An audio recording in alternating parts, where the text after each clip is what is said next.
Hello, আসসালামু আলাইকুম guys. হুট করে আমরা আয়োজন করে পতেঙ্গা সি বিচ চলে আসলাম। চলে আসার পরে আমরা এখানে অনেকক্ষণ ঘোরাঘুরি করছি। ঘোরাঘুরি করার পরে আমরা এখানে নাস্তা করছি। নাস্তা করার পরে আমরা এখন একটা শর্ট ভিডিও নিব। ভিডিও নেওয়ার পরে দেখি আমার পিছনে কয়েকটা ওয়াও আপুরা। তারপরে আমি আবার একটা ভিডিও নিই। ভিডিও নেওয়ার পরে দেখি তখন আবারও আপুরা চলে আসে।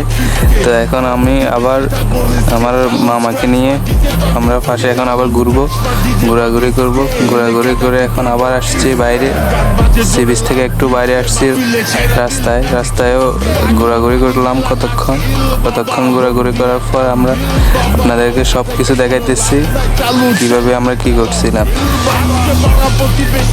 তো এখন আবার একটা শর্ট ভিডিও নিয়ে নিই। ভিডিওতে আমার মামাকে দেখানোর চেষ্টা করি, কিন্তু ও আসতেছে না। মামা একটু লজ্জা পায়, তাই ও আসতেছে না ক্যামেরায়। যাই হোক, এখন আমরা আপনাদেরকে দেখাবো কিভাবে আমরা ঘোরাঘুরি করছিলাম।